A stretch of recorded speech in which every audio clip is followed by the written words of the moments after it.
Hello, good morning to all. Welcome to home education. ये मेरी political science की second paper है, उसकी फर्स्ट यूनिट है। 2 वीडियो मैं आपको पहले ही प्रोवाइड करा चुकी हूँ, जिसमें मोस्टिंग ऑब्जेक्ट मैं पहले ही दे चुकी हूँ आप लोगों को। इस वीडियो में मैं आपको फर्स्ट यूनिट का एक्सप्लेन करने वाली हूँ। तो चलिए कौन देखते हैं आपके क्वेश्चन। तो आपका फर्स्ट क्वेश्चन जो है, ब्रिटेन के संविधान के बारे में आपको बताना है। क्लियर? तो आपको बताना है कि ब्रिटेन का संविधान जो है दुनिया में सबसे पुराना संविधान है। तो यहाँ से ऑब्जेक्ट आपका निकलता है कि जो ब्रिटेन का संविधान कैसा है, सबसे पुराना या प्राचीन है। साथ ही सबसे पुरानी जनतांत्रिक प्रणाली है। यथार्थ में ब्रिटिश संविधान को सभी संविधानों की जननी, यानी अपन लोग जननी को क्या कहते हैं, माता कहा जाता है। मतलब जब इन्होंने अपना संविधान बनाया तो इन्हीं को देख देख के जब सुना, तो इन्हीं को देख के सुन के सभी लोगों ने अपना संविधान बनाया। तो आप इतना याद रखेंगे। ब्रिटिश संविधान एक लंबे समय के लिए ऐतिहासिक विकास का परिणाम है। तो आपको ये ब्रिटेन के संविधान के बारे में इतना लिखना है। तो अब हमें पढ़नी है विशेषताएं। तो जो ये ग्रेट ब्रिटेन है, तो ये किससे मिलकर बना है, पहले आप ये समझ लो। जैसे यहाँ पे इंग्लैंड, वेल्स तथा स्कॉटलैंड से मिलकर क्या बनता है, ग्रेट ब्रिटेन। जैसे आप अपने यहाँ से समझ लो एग्जाम्पल रूप में, जैसे अपने यहाँ बुंदेलखंड है, तो थोड़ा भाग अपन लोग मध्य प्रदेश का ले लेते हैं, थोड़ा उत्तर प्रदेश का, तो क्या कहते हैं इसको, बुंदेलखंड। तो ऐसे ही इंग्लैंड, वेल्स तथा जो स्कॉटलैंड है, इन्हीं से मिलकर क्या बनता है, ग्रेट ब्रिटेन। इन्हीं के लिए संविधान है। क्लियर हो गया? तो आपको ये छोटी छोटी चीज़ें क्या है ना, आपको ये याद रखनी पड़ती हैं, क्योंकि ये ऑब्जेक्ट के रूप में तो पूछी जाती हैं आप लोगों से। और इससे याद रखने से क्या होता है, आप क्वेश्चन में इसको लिख सकते हैं, जिससे आपका क्वेश्चन बहुत अच्छा लगेगा देखने में और बड़ा भी हो जाएगा। और ये एक बात भी है प्रमुख, ऐसा नहीं कि हम लिख दे रहे हैं तो आपको कोई काम नहीं है। ये बहुत इंपॉर्टेंट ज़रूरी चीज़ है आपके लिए। तो क्लियर है? आप इसको छोड़िएगा मत कोई भी लाइन। फिर आपको बताना है कि इंग्लैंड तथा वेल्स का एकीकरण 1535 में हुआ था। प्रतिनिधि सरकार के सिद्धांतों तथा संस्थाओं का विकास सर्वप्रथम किस में हुआ था, ब्रिटेन में। तो यहाँ से भी आपका क्या निकल रहा है, एक ऑब्जेक्ट। तो ये थी आपकी विशेषता। अब आपको पॉइंटों के रूप में लगेगी, थोड़ी सा ऊपर आपको लिख दिया। अब आपको बतानी है इनकी हेडिंगों के रूप में कि किस तरीके से लिखना है। तो आपको जैसे यहाँ पे विशेषताएं हैं आपकी, तो आप समझेंगे विशेषताओं का क्या मतलब है। तो आपको किसी भी देश का संविधान पढ़ना है, तो उस संविधान को आपको समझने के लिए सबसे पहले विशेषताएं पढ़नी ज़रूरत होती हैं। और आप जितनी भी विशेषताएं पढ़ेंगे, हर एक विशेषता से जितनी भी आप 10, 5 जितनी भी पढ़ेंगे, सभी के क्वेश्चन बनते जाएंगे। ये है आपका मतलब। तो आपको विशेषताएं समझ में आए कि इसका मतलब क्या है। जैसे यहाँ पे एक आप बात समझो, जैसे द्विपद्धति सदन है अपने, तो मैं आपको बता रही थी कि विशेषताओं से क्वेश्चन निकलते हैं। तो मैं बता रही हूँ कि आपको क्वेश्चन किस तरीके से निकलते हैं। जैसे यहाँ पर है कि यहाँ पर क्वेश्चन निकल रहा है कि द्विसदनीय पद्धति। तो इसमें क्या होता है, द्विपद्धति सदनी, तो इसमें क्या होता है कि 2 सदन होते, जैसे अपने यहाँ होता है लोकसभा, राज्यसभा। तो ऐसे ही यहाँ पे क्या होता है, House of Lords, House of Commons. इसमें जो लॉर्ड्स होता है, इसमें इसे उच्च सदन कहते हैं, और जो कॉमन होता है वो निम्न सदन कहलाता है। आप ऐसे समझ सकते हैं इसको। तो आपका क्वेश्चन क्या बनता है कि द्विसदनीय पद्धति को समझाइए या इसका वर्णन करिए इस तरीके से। तो मैंने आपको क्वेश्चन समझा दिया किस तरीके से आते हैं। तो आप किसी भी देश का पढ़ेंगे, जैसे आपके इसमें सेकंड पॉलिटी में है कि आपको सभी देशों का संविधान पढ़ना है, तो आपको क्या करना है, सभी की विशेषताएं पढ़नी है। तो क्वेश्चन अपने मन से तैयार होते जाएंगे। तो क्लियर हो गया? अब आपको घबराना नहीं, मैं आपको एक एक करके इसकी विशेषता बताती जाऊँगी, आपको खुद ब खुद याद होती जाएंगी। क्लियर हो गया? चलिए, तो आपकी पहली हेडिंग जो है वो है अलिखित संविधान। अब आपको इसमें लिखना क्या है वो हम बता रहे हैं आपको। तो इसमें आपको बताना है कि जो अमेरिका के संविधान के विपरीत क्या है, इसका संविधान अलिखित है। अब आप ये समझें कि अब हम अमेरिका का ही क्यों कर रहे हैं, भारत का क्यों नहीं कर रहे हैं इससे तुलना। तो क्या है ना, आपके जो पॉलिटिकल साइंस में क्या है, संविधान जो अमेरिका है, चीन है, ये है, भारत तो है नहीं, इसलिए जो है मैं उसी से तुलना कर रही हूँ। तो ऐसे में क्या आपको याद भी होता जाएगा और लिखने का तरीका भी आपका सही रहेगा। तो क्लियर, आप क्या लिखेंगे कि जो अपने ब्रिटेन का जो संविधान है वो अलिखित है और अमेरिका का कैसा है, लिखित। तो याद रहेगा आपको। फिर आपको बताना है कि जो मैंने आपको ऊपर जब ब्रिटेन का संविधान बताया था, उसमें बताया था कि जो ब्रिटेन का संविधान है सबसे प्राचीन संविधान है। तो एक हेडिंग आपको यहाँ से याद हो जाएगी। फिर आपको बताना है कि यहाँ का जो संविधान है आंशिक भाग ही है, कुछ लिखित है, मतलब नाम मात्र थोड़ी बहुत ही लिखा हुआ है। क्लियर हो गया। फिर यहाँ फिर बताना है आपको कि जो यहाँ के संविधान का क्रम है, क्रमिक रूप से विकास हुआ है। मतलब जैसे यहाँ पे राजा महाराजा का पहले राज चलता था, तो उन्हें जो दिक्कत हुई उनने लिख दिया, फिर दूसरे उनको कुछ दिक्कत हुई तो फिर उनने लिख दिया, ऐसे क्रम बाई क्रम से वो लिखते गए। ये था हमारे कहने का मतलब। आपको एक इम्पॉर्टेंट लाइन और हम बता रहे हैं कि आपको इसमें ये लिख देना है कि इसको संविधान को न्यायालय द्वारा, मतलब जो इसका संविधान है इसको न्यायालय द्वारा मान्यता प्राप्त नहीं है। क्यों नहीं है? क्योंकि लिखित ही नहीं है, तो क्या मान्यता प्राप्त होगी? तो ये आप ऑब्जेक्ट समझ लो चाहे आप लाइन समझ लो, आपको ये लिखना ही लिखना है, याद रखना है। तो आपका अलिखित संविधान हो गया कंप्लीट। अब आपकी सेकंड हेडिंग है अधिनियम। तो इसमें आपको ये लिखना है कि ये ऐसे कानून हैं जिनका निर्माण क्या होता था, ब्रिटिश सरकार समय समय पर आवश्यकता के अनुसार करता था। मैंने आपको जब फर्स्ट हेडिंग बताई थी अलिखित में, तो मैंने बताया था कि जब राजा क्रमिक विकास हुआ था इस संविधान का, कि जब एक राजा आया उनको कोई दिक्कत हुई, तो ऐसे ही इसी का मतलब हुआ अधिनियम, मतलब समय समय पर आवश्यकता के अनुसार काम करते थे ये लोग। क्लियर हो गया। अब आपको बतानी है थर्ड हेडिंग। थर्ड हेडिंग में लचीला। अब वो क्या लिखना है हम बता रहे हैं आपको। तो आपको लचीले में ये याद रखना है कि जो ये संविधान जो है मतलब लचीला है कि अमेरिका संविधान के विपरीत है। यहाँ का संविधान क्या है? लचीला है। मतलब अमेरिका में क्या होता है, ये ज़्यादा कठोर है। अगर उन्हें कोई नियम बदलने हैं तो यहाँ जाओ वहाँ जाओ, मतलब ये कहने का बहुत से पापड़ बेलने पड़ते हैं, आप ये समझ लो। और यहाँ का क्या है, यहाँ पे तो अगर अधिनियम पारित एक जगह जाओ उनका पारित हो जाएगा, सीधी सीधी बात। लचीला मतलब सरल कहने का मतलब। और अमेरिका का कैसा होता है? कठोर। आप इतने से याद रखेंगे। क्लियर हो गया। चलिए नेक्स्ट हेडिंग है आपकी एकात्मक संविधान। तो आपको एकात्मक संविधान में लिखना है कि यहाँ का जो एकात्मक संविधान है उसमें जो इसकी शक्ति होती है सिर्फ एक के पास, मतलब केंद्र को प्राप्त होती है, और आपको कुछ नहीं लिखना कि यहाँ की जो शक्ति होती है केंद्र के पास होती है, बस आपको इतना लिखना है। फिर आपको बताना है संसदीय पद्धति। तो आपको संसदीय पद्धति में लिखना है कि जो राजा होता है नाम मात्र का प्रशासक होता है। इनके यहाँ क्या होता है, ब्रिटेन में राजा रानी चलता है, अपने यहाँ राष्ट्रपति होते हैं, ऐसे इनके यहाँ राजा होता है। तो राजा क्या होता है, नाम मात्र का प्रशासक होता है। असली प्रशासक कौन होता है, मंत्रिमंडल। जो राजा होता है राज्य का प्रमुख होता है, जबकि जो पीएम होता है वो सरकार का होता है। तो सरकार वह पार्टी बनाती है जिसका हाउस ऑफ कॉमन्स में बहुमत रहता है। जैसे अपने यहाँ का लोकसभा होता है, तो जिन्हें कह देंगे तो उन्हीं को वो मतलब राष्ट्रपति जो जिनसे पूछेंगे कि आप किनको बनाना, तो जो उनका चाहिए होगा उन्हें बनवा देते हैं। ऐसे इनका, तो इनके यहाँ कौन बनाएगा, राजा बनाएगा। ये है इसमें लिखना आपको। क्लियर है। चलिए, तो आपको ऐसे ना समझ में आया तो मैं अपने यहाँ से समझा। जैसे यहाँ पे है कि हाउस ऑफ कॉमन, तो अपने यहाँ क्या होता है, लोकसभा।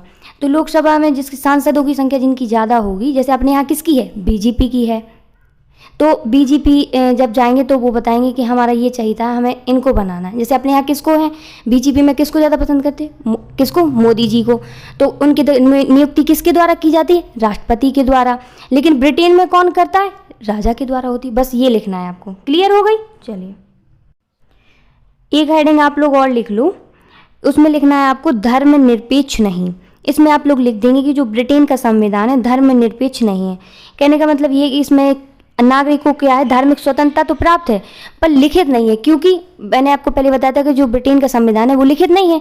तो अगर कल के दिन कोई प्रॉब्लम आती है तो वो रोक भी सकते हैं कि आप नमाज ना पढ़ो, आप बौद्ध धर्म न अपनाओ, लेकिन ऐसा कुछ है नहीं है अभी तक। और जो अपने भारत का संविधान है वो लिखित है, धर्मनिरपेक्ष। क्लियर हो गया। अब आपको एक हेडिंग और लिखनी है, प्राचीन संविधान। मैंने आपको जब ब्रिटेन का संविधान पढ़ाया था उसमें मैंने आपको बताया था जो ब्रिटेन का संविधान है क्या है, सबसे प्राचीन है। तो आप हेडिंग बना के लिख देंगे प्राचीन संविधान, फिर आपको उसमें ब्रिटेन का जो संविधान है सबसे प्राचीन है, तो आपकी हेडिंग यहाँ लिख दें। फिर आपको बताना है द्विसदनीय पद्धति।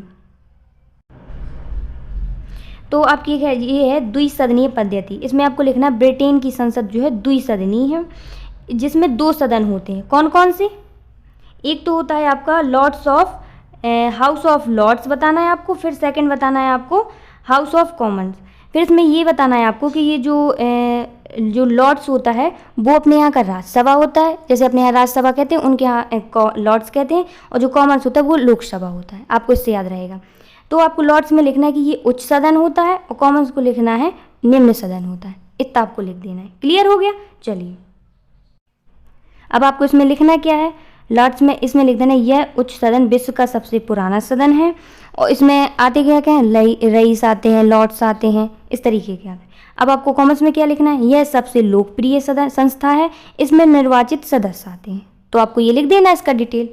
अब आपकी ये 1-2 हेडिंग आपकी और हैं विशेषता में, वो और आप देख लो। ये देखो, ये आपकी हैं तो विशेषताएं, लेकिन ये वाली जो विशेषताएं हैं ये आपकी लघु क्वेश्चन में ज़्यादातर पूछी जाती हैं, इसलिए मैंने थोड़ा इसका ज़्यादा अच्छी तरीके से डिटेल भी किया है। क्लियर? तो देख लो आप लोग, ये देखिए। अब आपको 8वीं हेडिंग लिखना है ब्रिटिश की दलीय व्यवस्था। अब आपको उसमें लिखना है कि आपको हेडिंग डालनी है दलीय व्यवस्था, फिर आप लिखेंगे ब्रिटिश दल प्रणाली दीर्घकालीन विकास का परिणाम है। क्लियर है? यहाँ पर हमेशा निर्णय बहुमत पारित करके लिए जाते, जैसे अपने यहाँ नहीं होता बहुमत पारित करके, सेम अपने जैसा ही। फिर आपको लिखना है द्विदल पद्धति, हमेशा 2 ही सक्रिय रहती हैं इसमें, वर्तमान जैसे अभी कहें लिबरल पार्टी, कंजर्वेटिव पार्टी, जैसे अपने यहाँ नहीं होता है 2 पार्टियाँ होती हैं, कांग्रेस और बीजेपी, इस तरीके से ये हमेशा ऑब्जेक्ट में पूछी जाती हैं, तो याद रहेगा आपको। चलिए, फिर आपको बताना है केंद्रीकरण। तो जो इसमें क्या लिखना है आपको, जो वास्तविक शक्ति दल होती है वो किसके पास होती है, पूरे दल के जो कंट्रोल करती है, या आप ऐसा समझ लो कि जो पूरी शक्ति होती है केंद्र के पास होती है। केंद्रीकरण से आपको याद भी रहेगा कि पूरी शक्ति केंद्र के पास होती है। जैसे आप इस समय समझ लो अभी किसके हाथ में कंट्रोल है, बीजेपी के पास, तो कौन कंट्रोल करता है, बीजेपी। ऐसे ही है इसमें भी। फिर आपको तीसरी जो बताना है कठोर अनुशासन। क्या होता है, जैसे जब संसद में होते कोई कुर्सियां तोड़ रहा है, कोई कुछ पीएम को कह रहा है, तो ऐसा नहीं है, उनके यहाँ कठोर अनुशासन है। अगर ऐसा कुछ कर दिया तो समझ लो कठोर ही दंड है, जितना कठोर आप दे सको, सीधा सीधा। फिर है आपका दलीय नेतृत्व का वर्चस्व, अपने जैसा, अपने यहाँ के जैसा।